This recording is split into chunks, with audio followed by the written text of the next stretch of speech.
नमस्कार, आप देख रहे हैं पूर्वा टाइम्स एंकर प्रिया शुक्ला के साथ। अपने क्षेत्र की खबरें देखने के लिए हमारे चैनल को सब्सक्राइब करना ना भूलें।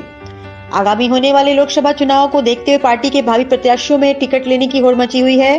पार्टी का शीर्ष नेतृत्व किसे टिकट देगा और प्रत्याशी बनाएगा यह तो आने वाला समय ही बताएगा, लेकिन भावी प्रत्याशियों ने जनसंपर्क ही नहीं तेज करी बल्कि शीर्ष नेतृत्व की परिक्रमा भी करने लगे हैं। कुछ प्रत्याशी ऐसे भी हैं जो शुरू से पार्टी के साथ लगकर पार्टी को आगे बढ़ाने का कार्य कर रहे हैं। पहले से ही जनता के बीच में बने रहे और आज भी जनता के बीच में हैं। बांसगांव लोकसभा में जनता के साथ सदैव खड़े रहने वाले, उनके सुख दुख के हमेशा काम आने वाले दो प्रदेशों के राज्यपाल रहे स्वर्गीय महावीर प्रसाद के उत्तराधिकारी इंजीनियर जयराम प्रसाद हैं। इंजीनियर जयराम प्रसाद वरिष्ठ कांग्रेसी नेता, पूर्व पीसीसी कार्यकारिणी सदस्य, दलित जोड़ो अभियान के मंडल कोऑर्डिनेटर, वरिष्ठ समाज सेवी, स्वर्गीय महावीर प्रसाद जनसेवा संस्थान के सचिव, महावीर प्रसाद उदासी देवी कन्या इंटर कॉलेज उज्जरपाड़ के उप प्रबंधक, जो बांसगांव लोकसभा में कांग्रेसी पार्टी के भावी प्रत्याशी हैं और पिछले कई चुनाव में चुनाव लड़ने की तैयारी कर रहे हैं। भावी प्रत्याशी इंजीनियर जयराम प्रसाद से लोकसभा चुनाव के मुद्दे पर बातें की गई। आइए विस्तार से देखें उन्होंने क्या कहा। इंजीनियर जयराम प्रसाद जी, सबसे पहले तो आपका पूर्वा टाइम्स में बहुत बहुत स्वागत है। आगामी लोकसभा का चुनाव 2024 में होना है। कांग्रेस से आप बांसगांव लोकसभा के सशक्त उम्मीदवार और प्रत्याशी के रूप में चुनाव लड़ने वाले हैं। आपका पैनल में नाम चल रहा है। क्या आधार होगा चुनाव लड़ने का आपका? मेरा चुनाव लड़ने का आधार यही है, मैं शुरू से ही स्वर्गीय महावीर प्रसाद जी के चुनाव का संचालन मैं स्वयं करता था और रात रात चलना और उनका पूरा काम देखना मैं ही करता था और मुझको उनसे काफ़ी सीख मिली है और मैं उनका उत्तराधिकारी के रूप में आज मैं पूरा क्षेत्रों में उसी तरह से दौड़ा कर रहा हूँ जैसे मैं पहले करता था। अभी आपने महावीर प्रसाद जी का नाम लिया है। वह एक शीर्ष नेता थे, राज्यपाल भी रहे। आप उनके उत्तराधिकारी के रूप में कार्य कर रहे हैं। क्या उनकी नीतियां थी और क्या आपकी नीतियां होंगी?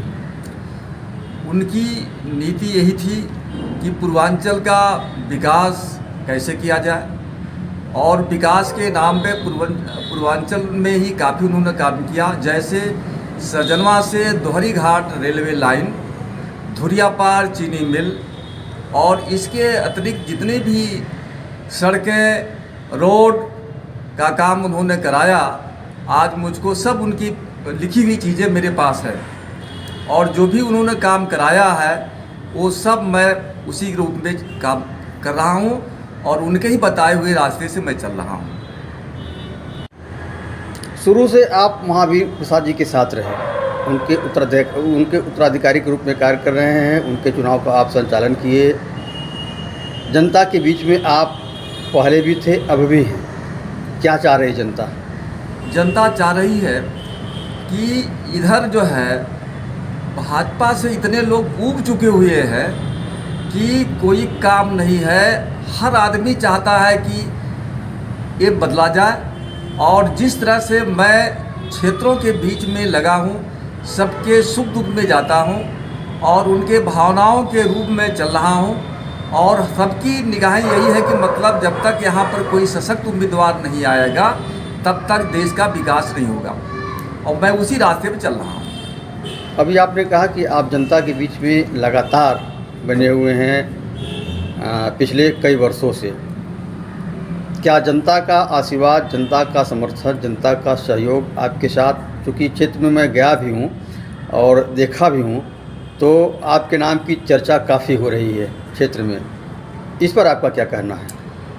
मेरा यही है कि क्षेत्र में अगर कोई आदमी नहीं जाएगा, उनके सुख दुख में हम नहीं रहेंगे और कोई भी कार्य अगर हम पावर में नहीं है तो मेरा उद्देश्य यही है कि मैं सबके सुख दुख में जाऊंगा और उनका आशीर्वाद लूँगा और इस तरह से मैं देश का, पूर्वांचल का, गोरखपुर का, बांसगांव लोकसभा का, जिसमें 5 विधानसभा है, बरहज है देवरिया में, रुद्रपुर है, बांसगांव है, गोला है और ये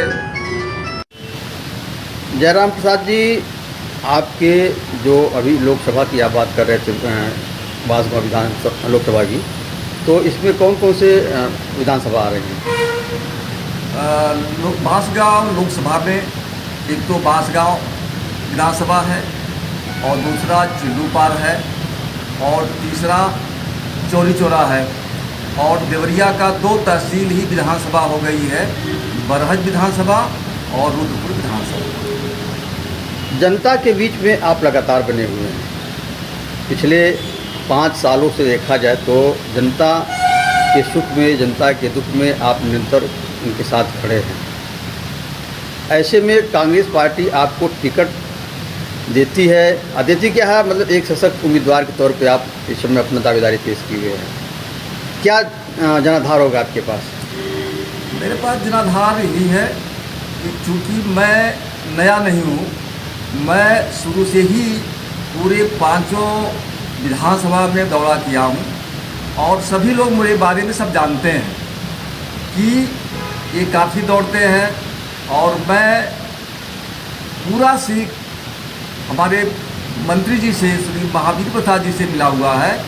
मैं उनके ही अनुरूप जो है क्षेत्रों का दौरा कर रहा हूँ। ढेर सारे विकास कार्य महावीर प्रसाद जी ने किए हैं दक्षिणांचल के। अगर जो देखा जाए तो पार्टी की कुछ मैनिफेस्टो होते हैं, उससे इतर हट करके कौन सा ऐसा चीज़ दिखाई दे रहा है आपको जो आपकी लोकसभा में होना चाहिए और नहीं हुआ है, वह क्या है?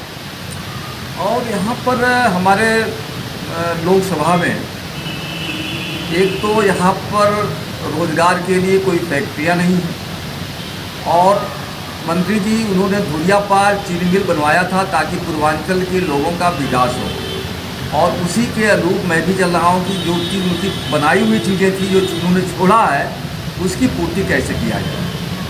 और इसके अलावा जितने भी और तहसील स्तर पर, ब्लॉक स्तर पर सड़कें हैं, रास्ते हैं, ये सब काफ़ी आवागमन ठीक नहीं है।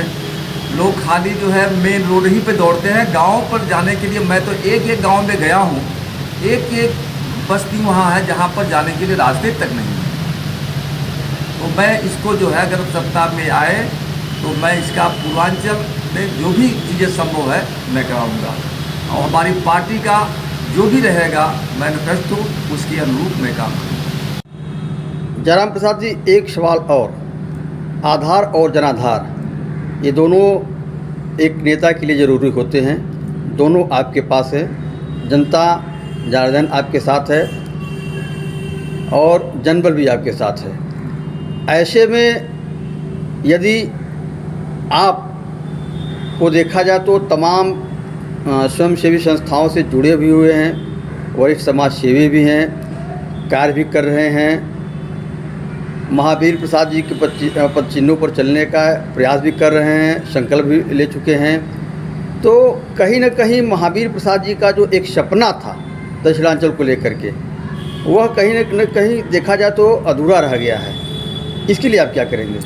इसके लिए अधूरा उन्होंने, जब ये लघु उद्योग मंत्री थे तो उस समय इन्होंने सहजनवा से दोहरी घाट रेलवे लाइन के लिए सर्वे कराया था, और इनका सपना था कि अगर इसके बन जाने से गोरखपुर आजमगढ़ का दूरी कम हो जाएगी। और इसके साथ साथ उनका एक और लक्ष्य था कि जब धुरियापार चीनी मिल बनेगी तो वहाँ पर ये कागज़ की फैक्ट्री भी बनेगी। तो उनका लक्ष्य यही था। तो मैं चाहता हूँ कि ये जो लक्ष्य उनका बनाया हुआ है वो कैसे पूरा हो जाए, और अगर इस तरह से पूरा होगा, फैक्ट्रियाँ बनेगी, कागज उद्योग बनेंगे, तो यहाँ के लोगों के लिए रोजगार मिलेगा काफ़ी। इंजीनियर जयराम प्रसाद जी, जो बांसगांव लोकसभा की वर्तमान सीट है वह सत्ता के पास है, इसके पहले भी सत्ता के पास ही रही। ऐसे में उस सीट को आप कैसे चुनेंगे, कैसे लड़ेंगे? उस सीट को लेने के लिए महावीर प्रसाद 4 बार एमपी रहे हैं, 80 में से 85 तक, 85 से 89 तक, 89 से 2004 तक, 2004 से 2009 तक है। और इस तरह से उनका जो जनाधार था वो पार्टी के लिए उन्होंने काफ़ी किए हैं, और सभी लोग यहाँ से ऊब चुके हुए हैं कि अब इससे उद्धार नहीं होना है। और जब तक महावीर प्रसाद के परिवार का कोई नहीं आएगा, उनका उत्तराधिकारी नहीं आएगा, तब तक जो है इसको कोई छीन नहीं सकता है। सत्ता होने के बावजूद भी सभी लोग जो है, जो प्रत्याशी वर्तमान में है, वो चाहते हैं चाहे हम कुछ काम करें चाहे न करें, हमको जीतना है। तो इसलिए पब्लिक चाहती है कि कुछ यहाँ के लोगों का काम हो, और इस तरह से जो है कोई चीज़ रहेगा तो उनके परिवार का रहेगा। तो जिस तरह से महावीर प्रसाद जी काम करते थे, उसी प्रकार से उनके परिवार का या उनका जो उत्तराधिकारी होगा वो पूरा करने के लिए तैयार रहेगा। जयराम प्रसाद जी, मैंने सत्ता की बात की है कि सत्ता के पास कुर्सी है, तो आप उसको कैसे अपने पास लाएंगे? ये सत्ता लाने के लिए मैं नहीं लड़ रहा हूँ। यहाँ का जो जनता है, इसका जन ही जो सुनवाई करेगी, जो जनता वोट जिसको देगी वही उसका जो है होगा। और हमारे साथ जो है पूरा जनता हमारे साथ है, और वो चाहती है कि मतलब इसका परिवार का कोई आएगा महावीर प्रसाद का, वही जो है इसका उद्धार कर सकता है, और सत्ता परिवर्तन ही करना चाहती है पब्लिक जो